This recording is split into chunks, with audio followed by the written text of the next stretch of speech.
gonna be a really quick video on how I'm adding this button placket to this double-faced wool coat. So this is made of wool, double cloth or double-faced wool, which just means that it's 2 pieces of fabric sewn together so you can split the fabric and finish the ends really nicely by hand.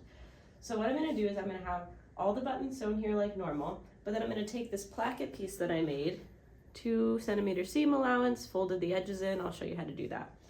And I'm gonna sew it just to the inside face of the fabric here so it doesn't show on this side. I'm gonna have the buttonholes be on the placket, and that way when you button the coat, you don't see the buttons, you only see them when they're open. I got these beautiful buttons from Lulu's in the garment district, influencer hand, and I got 2 really pretty ones for the pocket that I'll show you.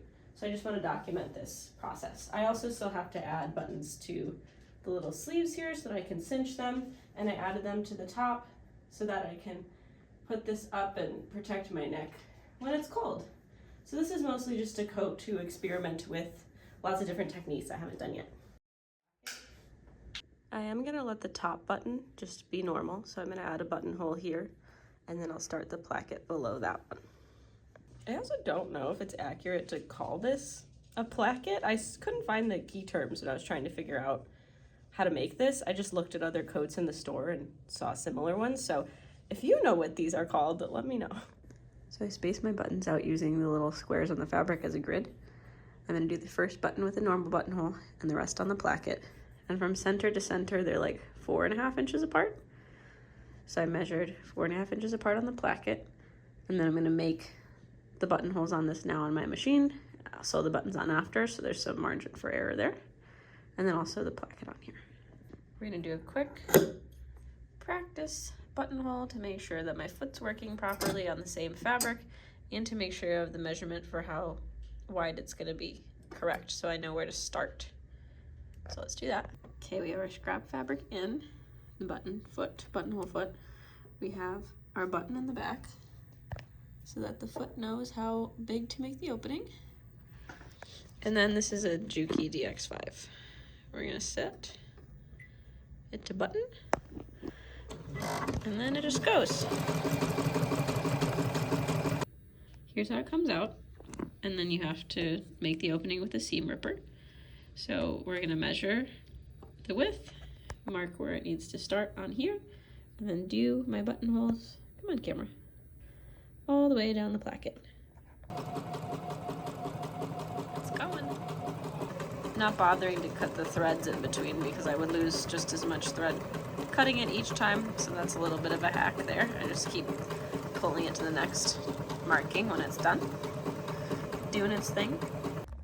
Okay, this is a do as I say, not as I do moment, but to open up the buttonholes, usually you're supposed to put a pin right here so you don't go too far.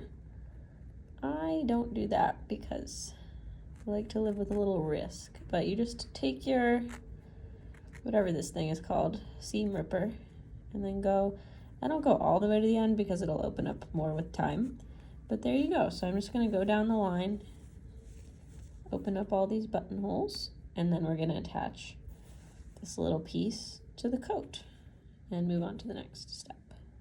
Now I'm gonna hand stitch this on so that I'm only catching the inside layer of fabric, not the outside. What I'm gonna do the whole inside layer there. And then for the outside, because we still need to be able to pull this out, right, to button it like this, I'm only gonna stitch down in between the buttonholes so that you can pull up where the button goes so you have space to thread the button through the hole, right? So I'm gonna stitch the top to the fabric, I'm gonna stitch the whole inside and the bottom. Oh, there it is, bottom. And then just go in between each of the buttonholes and stitch a little bit so it stays in place. So I'll show you that process. And we're gonna do this off the mannequin. And I bought these buttons for the pockets just because I couldn't resist. I thought they were so beautiful. The owner told me a whole story about how he made these because he does make some custom buttons. And I think they're just gonna look so cute. Right here, right here. Keeping the pocket closed and peeking through because it's a little face. I don't know, I just love them. So pretty. There's the pocket. Okay, I could have done this a little neater, but so far I've attached the top and the sides, and now I'm just going to tack down in between the buttonholes, leaving where the buttonholes are open, and then this will be done. I did kind of a ladder stitch, but I just caught the inside of this fabric so that you can't see it on the other side. Odie's been helping me. Yeah. Got the buttons on. There's me. Hello. They're really nice and shiny and lightweight, and then we'll see this all buttoned up. Here's the placket. You can see that there's space in between and it's tacked down. I might need to lessen the space that it's tacked down a little bit just to make it easier to put the buttons on through there, but you know, it's looking good. Okay, grand reveal. So the placket is in. There's a button at the very top. That's just normal. I also did the sleeve cuff buttons. Let me back up so you can see those. Sweater's a little bit thick. Let me fix the collar. Ow. My mannequin. You can see the button on the very top here is still a normal buttonhole, so we'll do that one.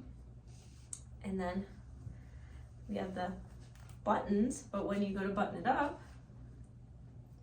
they hide inside of the little placket that we just sewed inside the coat. It's a little hard to button them, but you know. So see? Ta-da! Do you see the little slit in the back? Okay. So if you can see, this little placket hides the buttons. I think it turned out really good. That's it. Oh, and also the pockets.